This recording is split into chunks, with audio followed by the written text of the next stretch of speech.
كان داخل معايا استشارة، كان قاعد قدامي وعينه كلها توتر، وأول كلمة قالها: بص أنا مش هعرف أتعلم مهارة، وأساسا مش عايز أتعلم مهارة خالص، أنا عاوز يا باشا أكسب من غير ما أتعلم. إزاي بقى؟ معرفتش، بس أهم حاجة إن هو حاجز معايا استشارة وخلاص.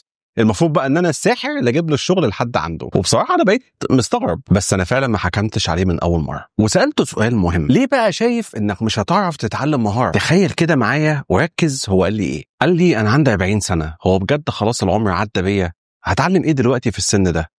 افتكرت ساعتها كيفن اللي كان شغال معايا في الشركه اللي انا كنت شغال فيها في المبيعات على ابورك. اقسم لكم بالله 65 سنه، وبيقول لي انا عامل البلان بتاعت ال5 سنين اللي جايه عشان احسن من مستواي واحسن من دخلي وبتطلع للمستقبل. وقال ايه؟ بيقول لي انا عاوز بالخبره اللي معايا البسيطه ادخل بيها فلوس وخلاص، مع انها اصلا ما تنفعش على ابور، هي مش خبره اصلا. يعني مع كل احترامي ليه، هو ما عندوش اي مقومات انها تجيب له فلوس. احنا دايما بنقول اتعلم مهاره، استثمر وقت، اصبر اصبر اصبر. بس في ناس محتاجه تدخل فلوس دلوقتي، وبعدين لما يهدوا يبتدوا يتعلموا، والفلوس اللي كسبوها دي بمثابه تحفيز ليهم عشان بقى يقدروا يكملوا تاني. يعني طول ما انت ما بتاخد فلوس، طول ما التحفيز عندك لوحده هيزيد، ومش محتاج اي عوامل خارجيه عشان تزقك انك تشتغل على نفسك. هو فعلا في طريقه تخلي الواحد في الزمن اللي احنا فيه دوت والمنافسه تخليه يشتغل بسرعه واونلاين. وهنا افتكرت اداه رهيبه وفعلا جابت لي فلوس كويسه قوي، كنت بستخدمها كمساعد افتراضي، وانا حبيت ان انا اعرضها على الراجل ده، وزي ما هي ما فادته الحمد لله هتفيدك انت كمان. وبجد ما كنتش متخيل انها هتفيده، علما ان هو ما عندوش اي مهاره. بعد الاستشاره شرحت له كل حاجه عن التول اللي انا هقول لكم عليها دلوقتي، وهقولها لكم بشكل فري، مع ان هو كان حاجز معايا استشاره. فبقول لك ايه، صديقي اللي في بالي زعلش مني، ودوت راجع ان انا مش عايز احتكر الفكره وان انا ما اقولهاش لحد الا بشكل مدفوع، لان فعلا بجد عايز افيد اكبر عدد ممكن منكم. اداه بشكل مجاني وفي منها جزء مدفوع. حابب تستخدم الجزء المجاني؟ ماشي، عشان حتى تدرب نفسك، ولو انت حسيت ان هي هتجيب لك فاليو فعلا في شغلك وانت حبيت الموضوع، تقدر تخش في الجزء المدفوع. لكن السؤال المهم هنا بقى، هل بقى فعلا صديقنا ده هو كسب ولا لا؟ يعني الراجل دوت دخل معايا استشاره وتابعت معاه اسبوع، وبعد الاسبوع ده بس بفضل الله عرف ان هو يدخل $100. والاداه اللي معانا النهارده اسمها موشن، هشرحها لك بالتفصيل. وقبل ما نخش في شرح الفيديو، لايك عشان نعمل لايف ستريم الفتره الجايه ان شاء الله زي اللي فات. ليتس جو. في طريقها إلى المدرسة سمعت سلمى صوتا غريبا من حقيبتها، ووجدت أرنبا صغيرا يختبئ بين كتبها. قالت: من أنت؟ وكيف دخلت إلى حقيبتي؟ رد الأرنب وهمس: كنت أهرب من المطر فدخلت عبر النافذة. ضحكت سلمى وقالت: لا تقلق، سأخرجك من الحقيبة. قال الأرنب بسعادة: أنت طيبة جدا. ردت سلمى، والأصدقاء يساعدون بعضهم. بعد المدرسة حملته إلى الحديقة، وهناك وجد عائلته تنتظره. قفز الأرنب فرحا وقال: وداعا يا سلمى، لن أنساك أبدا. What would happen if everyone turned off their lights for one day? $945 million would be saved on energy. We would prevent nearly 5 million kilograms of CO2. Animals who are impacted by light would be able to live normally, like baby sea turtles who are unable to locate the ocean. 3.5 billion people would see the Milky Way galaxy. There is no planet B, so we really should look after this one. زي ما انتم شايفين الموقع ده فعلا اختلف تماما عن الاول. انا كنت بستخدم موشن قبل كده، ومع الوقت عمل خاصيه جديده جدا ان هو بيحول الصوت لفيديو. هتقول لي ايه نوع المخرجات اللي انا ممكن اطلعها من الموقع ده؟ صديقي، خليني اقول لك انك ممكن تعمل فيديوهات حلوه جدا لو انت بس عندك الوقت وعاوز تتعلم حاجه زي كده. اول حاجه خالص لما بتفتح واجهه الموقع هتروح مدخل الايميل بتاعك هنا اهو، او هتعمل ساين اب. ميزه الموقع ان هو بيتيح لك انك تتعامل عليه بشكل مجاني، ولو انت عاوز بقى كده تتخصص فيه ممكن تعمل دوت. فهنعمل بس لوجن بجوجل بتاعنا، ويلا بينا نبتدي التجربه بتاعتنا. هنا بقى الموقع هيقابلك ويوريك الستايلات اللي انت ممكن تطلع بيها كبورتفوليو. تعالى كده ناخد فيديو كمثال للانيميشنز اللي الموقع ممكن يساعدك انك تطلعها وممكن تعدل عليها لو بالانجليزي وتحطها في سابقه اعمالك كمان. تعالوا مثلا نبص الاول على الفيديو دوت بصه سريعه شويه ونقول له احنا عايزين نستخدم الفيديو دوت. What would happen if everyone turned off their lights for one day? $945 million would be saved on energy. We would prevent nearly 5 million kilograms of CO2. Animals who are impacted by light would be able to live normally, like baby sea turtles who are unable to locate the ocean. لو احنا جينا بصينا على الفيديو دوت ده معمول تماما بالذكاء الاصطناعي بصوت المعلق اللي شغال. تعالوا بقى كده نبني فيديو مع بعض من الالف للياء. عندنا حاجه اسمها جنرال كرييشن. هنا اهو لما بتدوس على الاوبشن دوت بيبتدي ان هو يفتح لك كذا اختيار. اول اختيار انك ممكن تكتب هنا اهو سكريبت بنفسك ويتحول عن طريق الذكاء الاصطناعي باللغه العربيه ويولد فيديو كامل. وبتختار بقى من هنا اهو اولا حجم الفيديو، هل انت عايزه بالعرض اليوتيوب او 9:16 بتاع التيك توك والانستجرام. ومن هنا هتلاقي الستايل او الكارتونيش ستايل اللي انت ممكن تعمله توليد بالذكاء الاصطناعي. لكن بقى لو رجعنا فوق هنا اهو هنلاقي حاجه اسمها يوز ماي كونتنت، انك تكتب القصه بنفسك والموقع يولد لك القصه ديت.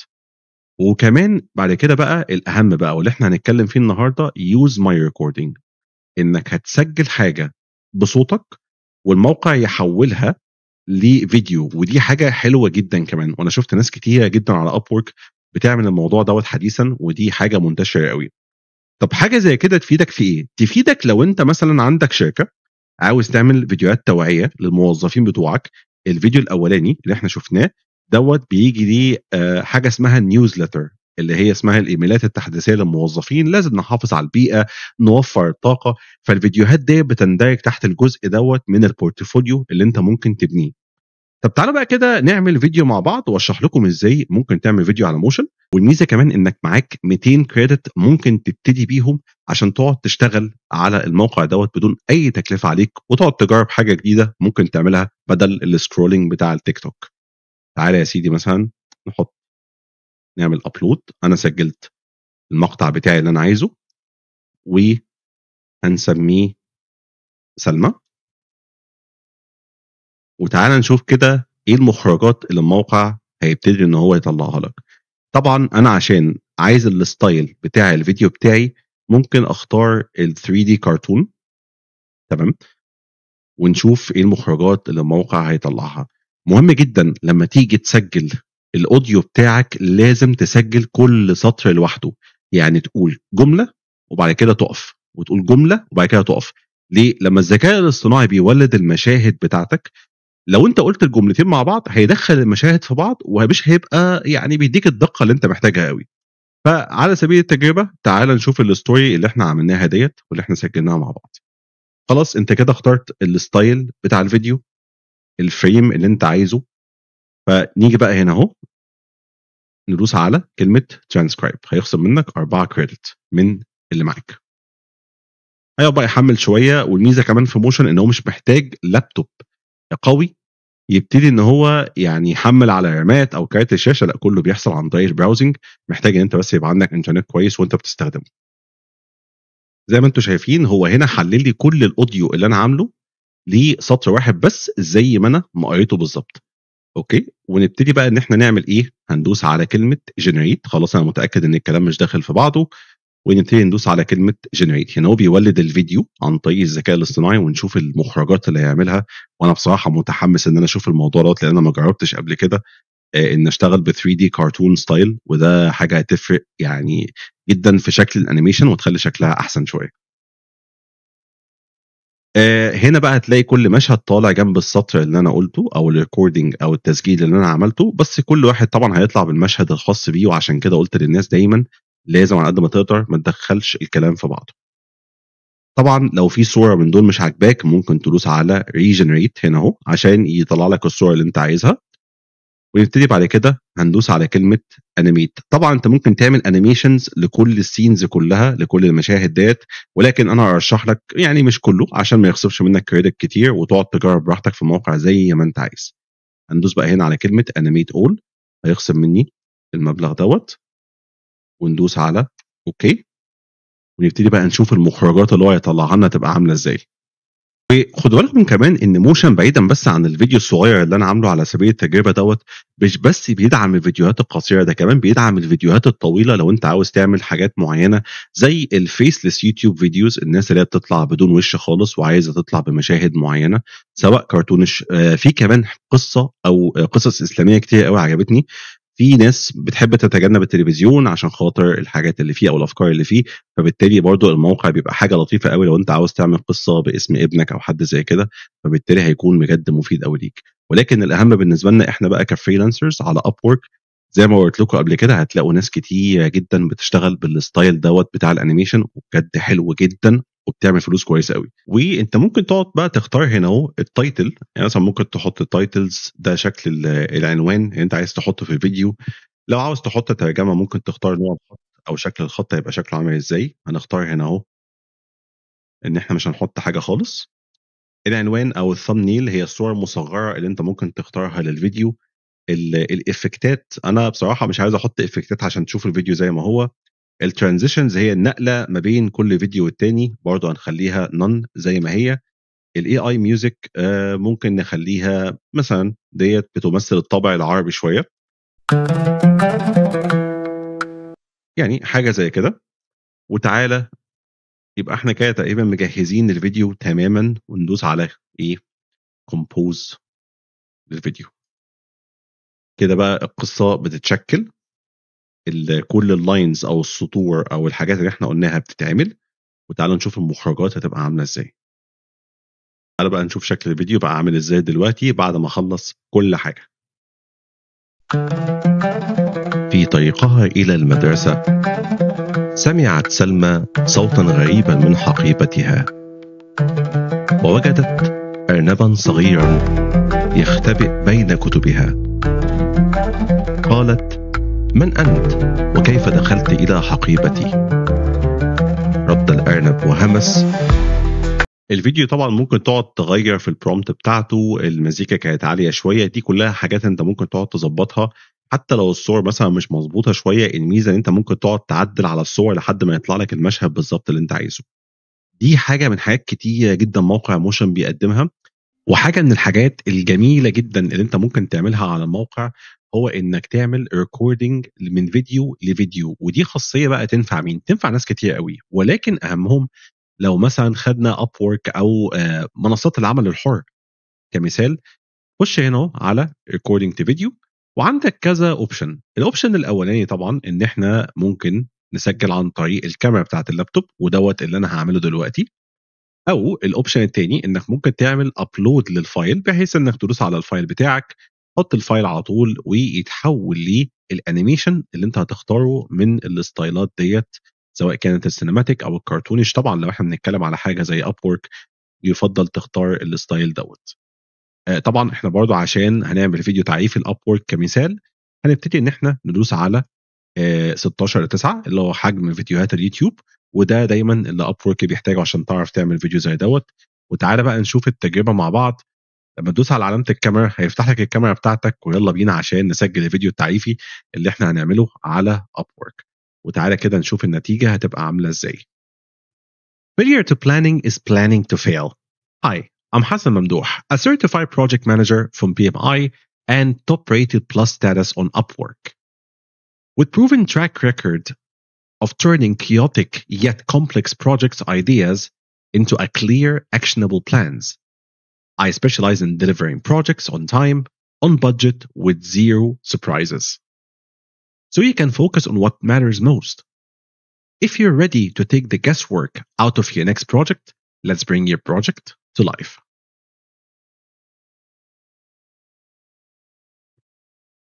وهنا احنا عملنا الفيديو بتاعنا التعريفي اللي احنا عايزين نستخدمه على Upwork، والموقع هنا هيبتدي بقى ان هو يحمل الفيديو. الفكره ديت ان احنا ممكن نحط صور زي ما احنا عايزين يتحول لفيديو مختلف بالستايل اللي انت عايزه. انا عملت حاجه ليها علاقه بالفريلانس. طبعا انت ممكن تعمل كذا حاجه تحولها لكرتون الشكل اللي انت عايزه. يعني الخيال هنا يا صديقي هي السحاب. خلصنا الفيديو هندوس على كلمه ترانسكرايب، وهيبتدي بقى ان هو هيعمل ترانسكرايب للفيديو. مهم جدا زي برضو تحويل النص لاوديو انك تحافظ على السطور نفسها ما تبقاش داخله في بعض. انا عملت فيديو زي كده على سبيل التجربه عشان تشوف الفيديو هيطلع شكله هيبقى عامل ازاي، لان دي حاجه مهمه جدا. هنبتدي نبص على الفيديو بتاعنا هنا اهو، وطبعا هنختار اللغه الانجليزيه عشان هو الفيديو كان بالانجلش، ونبتدي ان احنا ندوس على كلمه generate، وهيبتدي يطلع لك شويه صور. طبعا هنا احنا ممكن ندخل صوره لو انت عايز صوره مثلا للبورتفوليو بتاعك، او عاوز تعمل ريجنريت للصوره بتاعتك. فانت عندك كذا اوبشن انك تعمل كذا حاجه، عاوز تعمل اديت، عاوز تعمل ريبليس انك تبدل الصوره، عاوز تدخل مشهد مختلف. دي كلها حاجات انت ممكن تعملها عن طريق لوحه التحكم اللي موجوده هنا. تعال نشوف كده الفيديو طلع لنا ايه بالظبط بناء على اللي احنا قلناه. Failure to planning is planning to fail.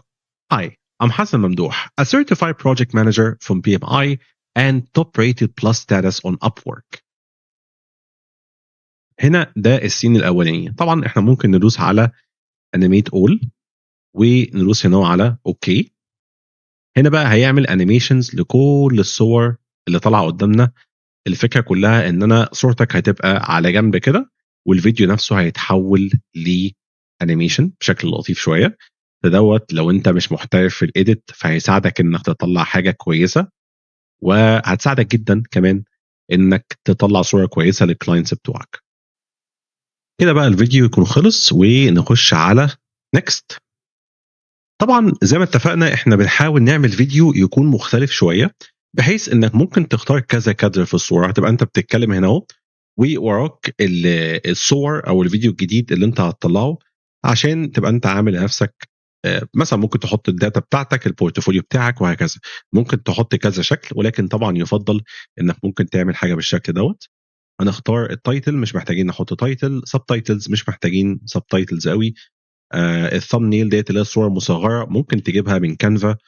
وبالنسبه للسين افكتس برضو نون، والسين ترانزيشنز اللي هي الانتقالات ما بين السينز هنخليها برضو نون.